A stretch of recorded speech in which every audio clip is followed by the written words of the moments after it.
Hello, my name is Esther Barnard, and today I'll be talking about the justification of my lesson design for Year 7 Biological Science and Ecosystems. You can access the presentation via my website and as well as the PowerPoint presentation and the unit and lesson plan. To start off, we are going to talk about the intellectual quality and deep understanding QTM. In planning this lesson, deep understanding was intentionally prioritized by designing learning that moves students beyond recalling food chains into reasoning about why ecosystems rely on energy flow and interdependence. The quality teaching model emphasizes conceptual connectedness over isolated facts, and this informed every stage of the lesson sequence. The learning intention to understand how energy flows in an ocean ecosystem and how algal blooms disrupt balance was made explicit on the PowerPoint to improve cognitive focus. When students clearly understand the purpose of learning, their depth of processing improves. The success criteria likewise emphasized explanatory thinking. Students were required to model and explain impacts within the food web, maintaining accountability to conceptual understanding. Inquiry-based learning aligned with ACARA as students constructed understanding by analyzing organism cards and forming their own food webs. Rather than being given information, they used evidence-based reasoning to make decisions. This reflects Tytler's 2015 view that science education must center on constructing claims supported by relationships. The giant food web activity promoted relational thinking, a key indicator of deep understanding. When the South Australian harmful algal bloom scenario was introduced, students physically removed yarn connections to represent dying species and ecosystem collapse. The groups actually circled the entire food web, demonstrating their recognition that change impacts all the interconnected species. Such conceptual transfers aligns with Jewett and Tragus' argument that confronting systems change strengthens scientific understanding. The final reflection task required students to use casual scientific language with the sentence starter, the algae bloom caused the ecosystem to become unbalanced because, which supports disciplinary literacy development in early adolescence with reference to Henderson 2018. Peer feedback affirmed the success of this dimension as students consistently asked for clarifying questions and produced written evidence of conceptual grasp. This demonstrated sustained engagement with ideas, not mere compliance. Overall, the lesson strongly aligned to the QTM intellectual quality dimension through explicit intentions, inquiry-based modelling, casual reasoning, and real-world disruption scenarios. Students developed meaningful transferable understandings of ecosystem balance and energy flow consistent with best practice in middle years. Middle years pedagogies recognise that students' engagement is tied to active social and relevant learning experiences with reference to Carrington 2016. To align with the QTM's engagement element, this lesson embedded multiple structures that supported behavioural, cognitive and emotional investment in learning. We started the lesson with a short video stimuli about South Australia's current harmful algae bloom to activate curiosity and provoke an emotional connection. Visual media builds engagement by providing concrete context, especially beneficial for diverse groups of learners. The brainstorm activity that followed allowed students to activate prior knowledge through collaborative participation consistent with social learning theories, a strong middle years practice. The movement-based modelling task, the giant food web, which we did, was the primary engagement strategy for the hook of the lesson. Students worked together as a class to arrange organism cards and physically connect them using the yarn that we provided. Engagement feedback from our students highlighted that every student contributed their ideas, including the quieter learners, which was also observed from us as teachers, demonstrating higher inclusivity levels. Although it is recommended for larger classes that this activity should be divided into smaller groups of 5 or so all students can obtain the same opportunities for collaboration and engagement.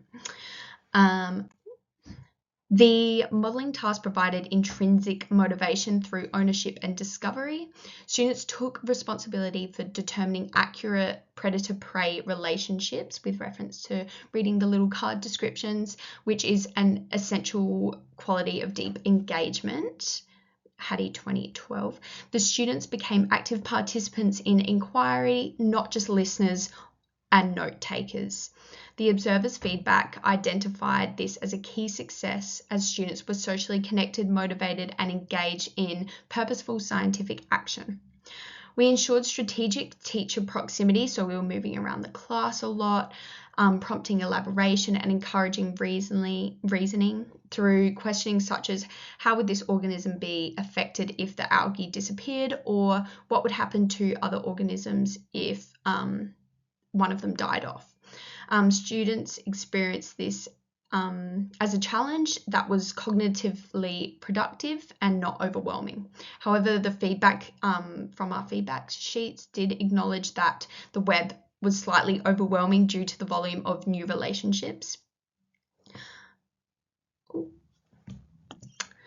So this is normal in inquiry-based classrooms and suggests that the next iteration could incorporate phase scaffolding, for example, building smaller webs before connecting them all into a giant web, before connecting them into a completed ecosystem to maintain engagement without that cognitive overload, I think would be a better option for a larger class. The final reflective writing scenario served as a settling phase that reinforced engagement with meaning, so they had to conceptualize what they just learned in a reflective manner. Students continued cognitive involvement even after the excitement of the modelling food web task, demonstrating sustained engagement across differing learning modes. This lesson deliberately provided multiple demonstrations of competence, promoted autonomy in inquiry, and ensured peer support structures, exemplifying the QTM quality learning environment and engagement. So significance and connectedness were our next QTM.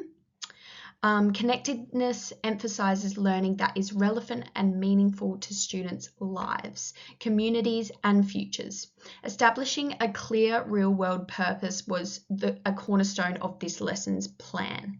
We leveraged the current South Australian harmful algal bloom, a highly visible environmental issue, as the anchor context for this lesson.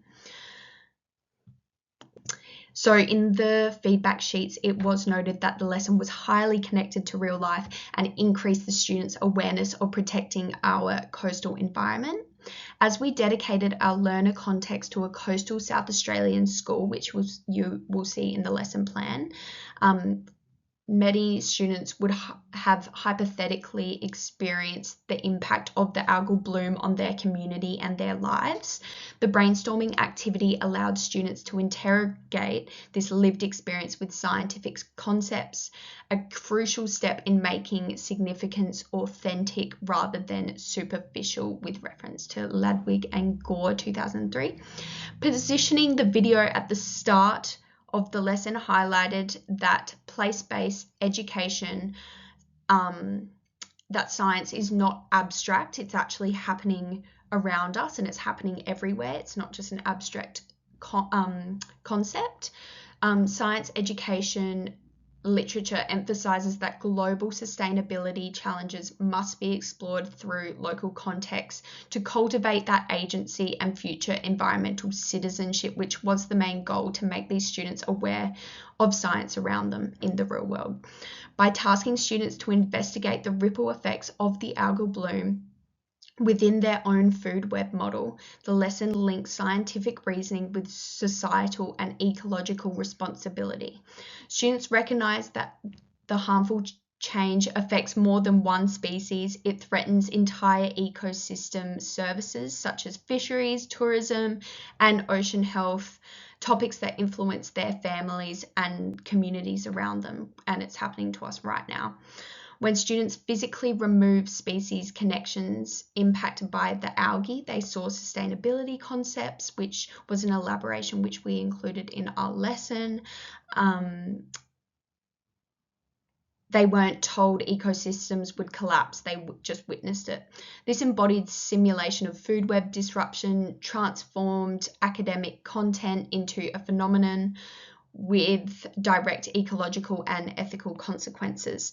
So we wanted to really highlight that significance and connectedness to the students' lives. Connection could also occur culturally if we were going to reenact this lesson, acknowledging First Nation perspectives on caring for sea country. It's something that we would do differently if we were to repeat this lesson.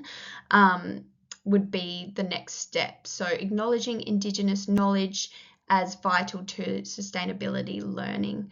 While not the primary focus of lesson 1, this strengthens planning for future lessons in the sequence. Therefore, students not only learn about food webs, but they also learned why ecological balance matters here and now. So here we've got the evidence seen in the lesson. We've got the algal bloom yarn wrapped around the giant food web. Students physically created this themselves. It was highly connected to their real lives, and it builds that environmental ethics and place-based science learning. Here we have our alignment to ACARA and inquiry. So strengths of the lesson were high levels of engagement and conceptual challenge, effective scaffolding, students demonstrated relational understanding and inclusive group structures and movement. Refinements for the next lesson would be phase-based scaffold for food web complexity, then that additional First Nations perspectives on marine custodianship, and extended time for student reasoning and discussion. We had some really good feedback at the end of the lesson, which you can see on the YouTube channel. And here are the references. Thank you for listening.